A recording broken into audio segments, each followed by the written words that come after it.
네, 반갑습니다. 마르스 김동석의 리얼 주식입니다.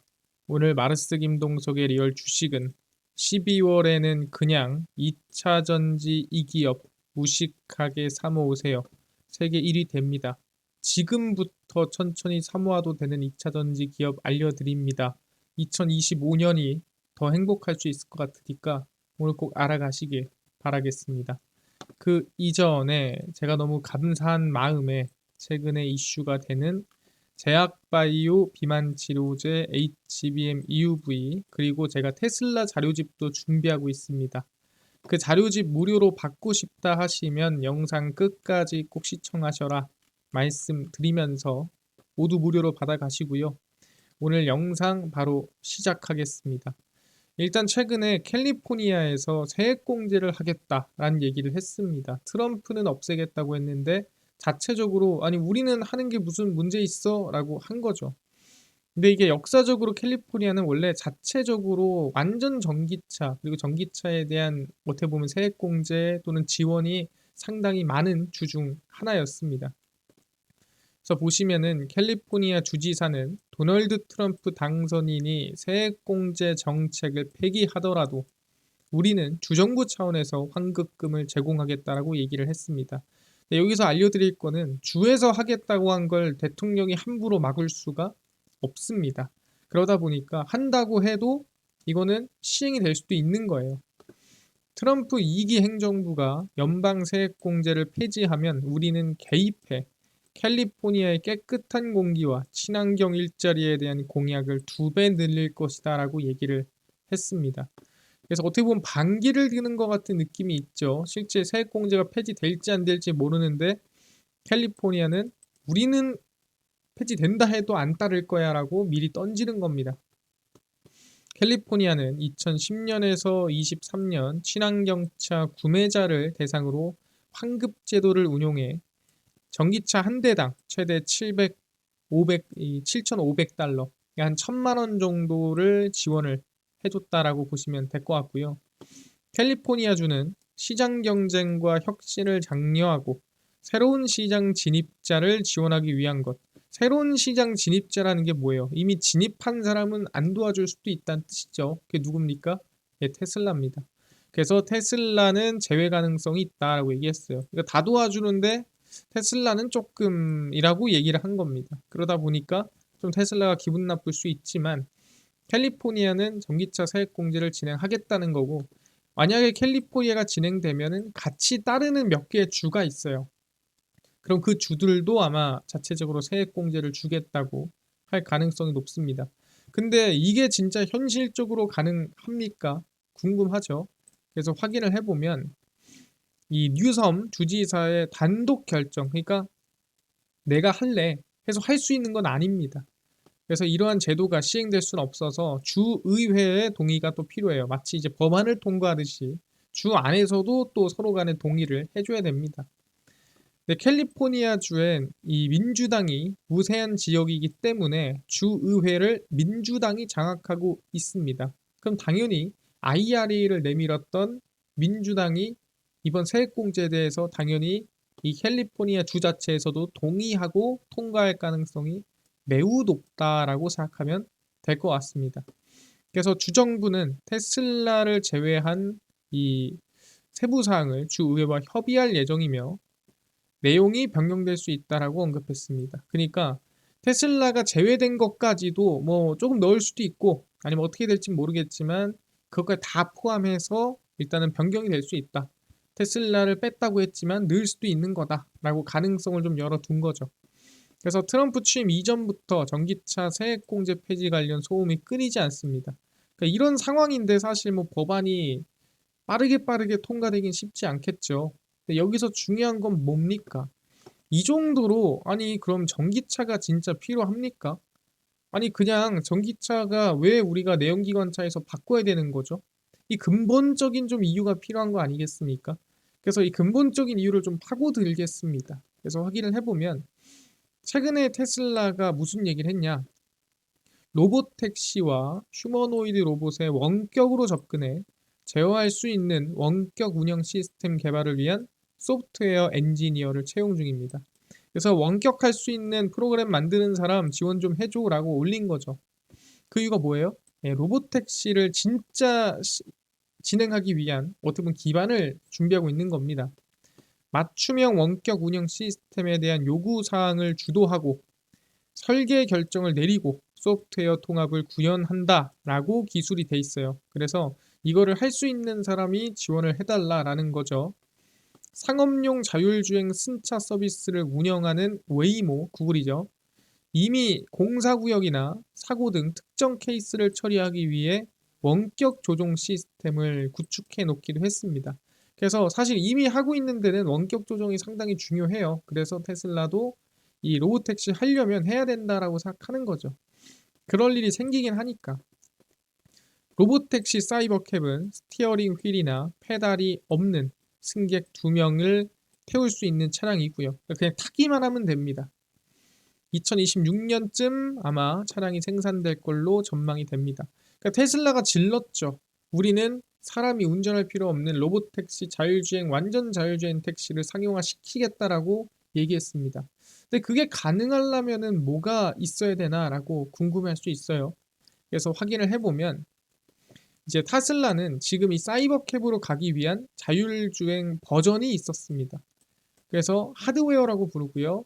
HW라고 써 있죠. 그래서 하드웨어 1, 이게 이제 테슬라의 자율주행의 초기예요. 2014년 버전 1입니다. 그러니까 테슬라는 레벨 1, 레벨 2 이렇게 안 불러요. 자기들만의 버전이 있습니다. 모빌아이와 협력하여 개발된 시스템으로 전방 카메라, 레이더, 초음파 센서 등을 활용한 운전자 보조 기능을 제공합니다. 그래서 이때는 자체 기술이 아니라 모빌아이랑 인텔의 자회사죠. 손잡고 자율주행 기술을 구현을 했습니다. 그러다가 하드웨어 2입니다. 2016년, 2년이 지나서 완전 자율주행을 목표로 8개의 카메라, 12개의 초음파 센서, 전방 레이더 등을 탑재하여 주변 환경 인식 능력을 향상합니다. 이때만 하더라도 자율주행에 대해서 기능이 향상이 됐지만 안전하다, 쓸만하다 그런 수준이 아니었죠. 거기서 이제 조금 더 향상시켜요. 하드웨어 2.5가 나오고요. 2017년 하드웨어 2.0의 개선판으로 처리 능력 향상과 추가 GPU를 통해 자율주행에 대한 안정성이 슬슬 올라가기 시작하고요. 우리가 이제 자율주행이다. 자율주행이 이제 좀 시작이 됐다라고 할 수 있는 수준이 어디냐라고 한다면 그게 이제 하드웨어 3입니다. 2019년이고요. 테슬라가 자체 개발한 풀 셀프 드라이빙 컴퓨터를 탈재합니다. 그러니까 지금 우리가 얘기하는 FSD가 시작된 게 2019년이에요. 그래서 이때부터 이제 우리가 생각하는 테슬라의 자율주행이 시작이 된 겁니다. 그래서 이전 버전 대비 약 21배 향상된 처리 능력을 제공을 합니다. 그래서 뭐 사고도 많이 내고 했지만 그래도 나름 어느 정도의 자율주행이 시작됐다라고 볼 수 있는 수준이고 이제 지금 그러니까 2024년도에 테슬라가 하고 있는 자율주행 수준이 뭐냐? 이게 아닙니다. 여기보다 한 단계 더 업데이트된 H4입니다. 그래서 하드웨어 4고요. 2023년에 업데이트가 됐습니다. 하드웨어 3에 비해서 해상도라든가 충실도 측면에서 약 4배에서 5배 정도 우수하고 추론 기능 면에서도 3배에서 5배 정도 빠르고 강력합니다. 이때부터 전기를 엄청 소비합니다. 200W 정도의 전력을 소비하게 됩니다. 이게 하드웨어 4입니다. 오케이. 근데 이제 뭐예요? 이거보다 더 나은 AI로 나아가야 완전 자율주행이 가능하다라는 거죠. 그게 뭡니까? 테슬라는 새로운 자율주행입니다. 바로 AI5를 출시를 하고요. 2026년 초에 출시합니다. 그러다 보니까 2025년도가 자율주행의 한 해가 될 수도 있다라는 기대감이 있는 거예요. 왜? 테슬라가 몇 년 만에? 3년 만에 거의 완전 자율주행에 가까운 자율주행 시스템을 업데이트하기 때문에. 근데 그 와트시가 얼마냐면 800W입니다. 800W면은 데이터 센터에서 데이터 좀 큰 걸 옮길 때 나오는 전력이랑 비슷해요. 그 정도로 전력을 많이 먹습니다. 그래서 800W 전력을 소비하고 추론 동력은 50배 이상 개선이 될 전망입니다. 기대감이 정말 크죠. 이 AI5까지 가면은 테슬라는 지금 수준에서 진짜 어떻게 보면 완전 자율주행이 가능할 수도 있겠는데 라는 기대감이 우리한테 생깁니다. 근데 이걸 가능케 하는 건 뭐냐? 바로 그거를 감당 가능한 그 자율주행 AI가 나올 수 있을 만한 전력이라는 거예요. 그러니까 전력이 감당이 안 되면 AI는 그냥 구현 자체가 안 된다라고 얘기를 하는 겁니다. 그러니까 어쩔 수 없이 어떻게 보면 전력량이 늘어날 수밖에 없는 거죠. 라이다, 레이더, 초음파 센서 등 데이터 포맷이 달라 전 처리가 힘든 센서들을 과감하게 제외하여 효율성을 극대화했습니다. 그러니까 사람들이 그 얘기 하잖아요. 테슬라는 왜 카메라만 쓰나요? 테슬라는 왜 다른 걸 안 씁니까? 라고 물어봅니다. 그러니까 카메라로도 하고 라이다라도 하고 레이더로도 하고 뭐 이거저거 끼잖아요. 그러면은 데이터가 다 다르잖아요. 카메라로 보는 데이터와 레이더로 받는 데이터가 다 다르기 때문에 이거를 하나로 통합해서 처리하면 좋겠지만 여기 말 다르고 저기 말 다르고 한 것들을 또 하나의 단어로 바꾼 다음에 또 합친 다음에 또 합친 걸 또 추론한 다음에 결과를 내는 과정이 힘든 거예요. 전력도 많이 먹고요. 효율도 안 나더라. 그래서 그냥 카메라로 몰빵 치자 해서 얘네들 안 하고 카메라로만 하고 있는 거다라고 얘기를 하는 겁니다. 그래서 같은 타입의 센서여도 해당 센서의 버전과 제조사별로 규격이 전부 상이하기 때문에 전 처리 과정이 힘들고 데이터 엔진에 큰 부담이 간다라는 거죠. 그래서 그럼에도 전력이 많이 들어가더라. 그래서 자율주행, 그러니까 우리 흔히 얘기하는 진짜 완전 자율주행이 구현되기 위해서라면 뭐가 필요하냐라고 한다면 바로 전기차. 그러니까 배터리가 이만큼 들어가 있는 이 우리 친환경 자동차가 있어야만 자율주행이 현실적으로 가능하더라. 그래서 자율주행 시에 GPU와 연속 가속기를 돌리는 데만 2kW가 소요가 됩니다. 그 이상 소요가 돼요. 그리고 주행 전력 30%가 또 사용이 됩니다. 그래서 주행도 해야 되고 거기에 전력이 들어가고 추가적으로 AI 전력도 들어가고 하면은 내연기관차나 우리가 플러그인 하이브리드 수준으로는 부족하라는 거죠.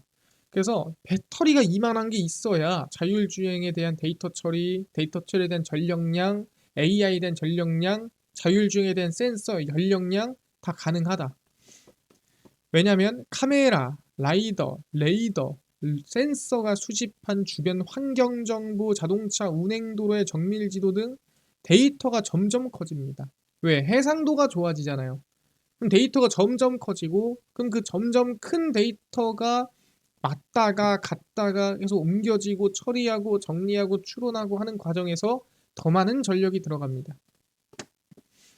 그러다 보니 120만 화소로 360도 커버가 가능한 8개의 카메라에 얻은 초당 36프레임의 2차원 데이터를 통해 실시간으로 추론을 진행합니다. 말로만 봐도 복잡한데 이거를 정보를 얻어서 추론을 하니 얼마나 데이터 양이 많겠습니까? 당연한 얘기죠.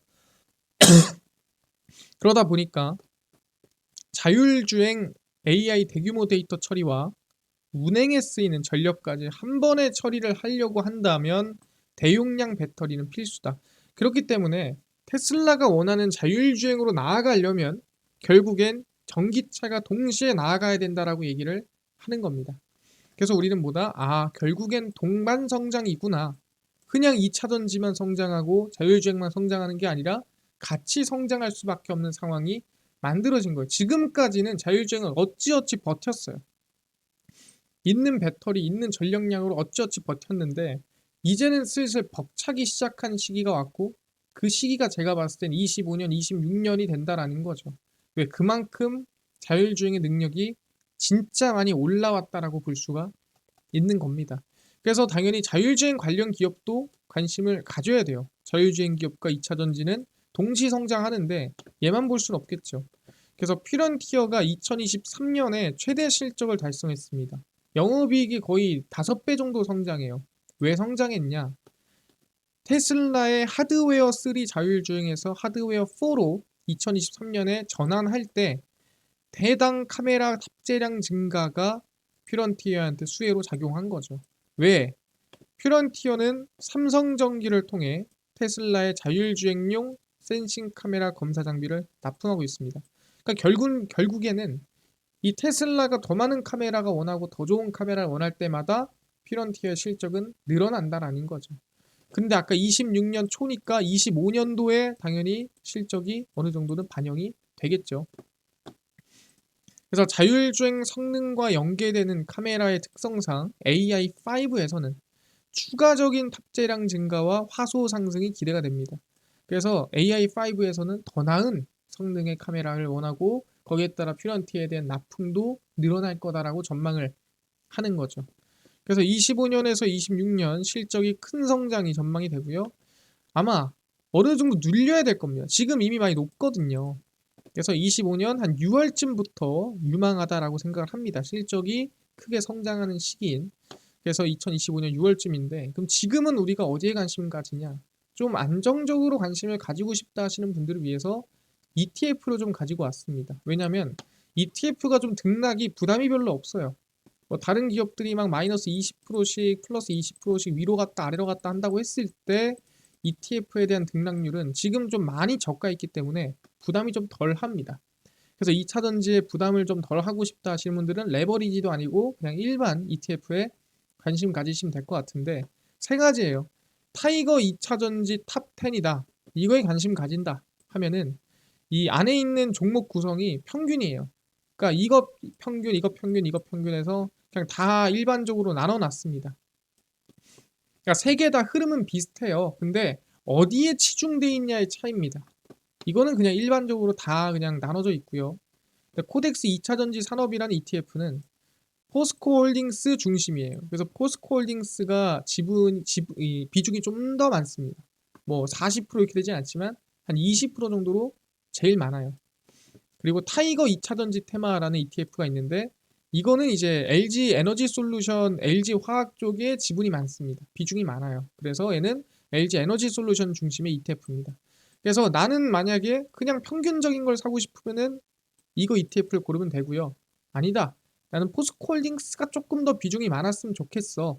그럼 이거고 나는 LG 쪽에 비중이 좀 더 많았으면 좋겠어 하면은 이겁니다. 그래서 이렇게 여러분들이 나눠서 관심을 가지면 되지 않겠냐라는 건데 사실 거의 아까 얘기한 대로 비슷하다라고 얘기를 하는 겁니다. 예, 진짜 흐름은 비슷합니다. 실제 보시면은 이 타이거 2차 전지 탑 10의 흐름과 지금 이게 2차 전지 탑 10의 흐름이거든요. 이거의 흐름과 타이거 2차 전지 테마 이거의 흐름과 이거의 흐름 비슷하죠?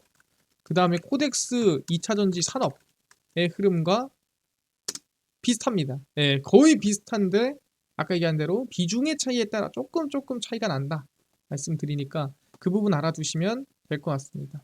그래서 여전히 저는 지금 2차 전지에 관심을 가져야 될 때라고 생각하고요. 이거는 제가 얘기하지만 당장 이번 달 다음 달을 얘기하는 게 아니에요. 저희는 25년도에 회복이 되면서 성장을 지켜보기 위해서 24년도에 저희는 밀릴 때 지금 관심을 가지고 있는 거다라고 생각하시면 될 것 같습니다. 그리고 동시에 자율주행도 우리는 관심을 두면 좋을 것 같다 말씀드리는 부분이고요. 여기까지 이해를 했습니다.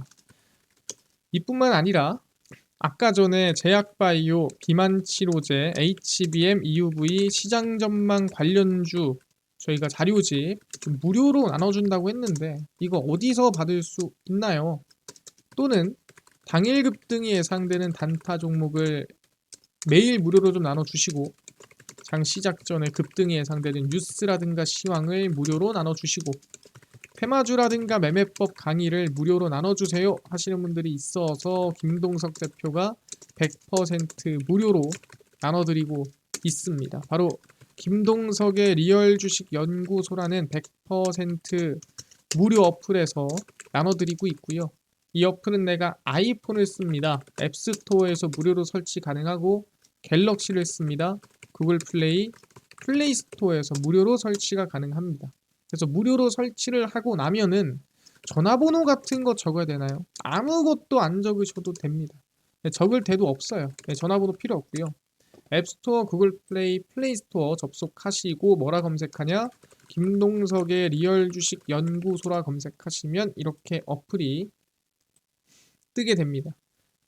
100% 무료로 설치 가능하니까요. 꼭꼭꼭 무료로 설치하셔라 말씀드립니다. 그래서 무료로 설치를 하고 나면은 이렇게 김동석의 리얼 주식 연구소 어플이 뜨게 되고요. 당일 리얼 추천주가 당일 급등 예상 종목을 무료로 알려드리고 급비 분석이 장 시작 전 시황, 급비 자료가 테마주라든가 매매법 무료로 나눠드리고 있습니다. 그리고 아까 전에 얘기를 했었던 비만 치료제, 제약바이오, HBM 시장 전망부터 관련주 자료집 어디서 무료로 받을 수 있나요? 리얼 추천주 누르시고요. 들어가시면은 저희가 10만 명 감사합니다 하면서 자료를 올려놨습니다.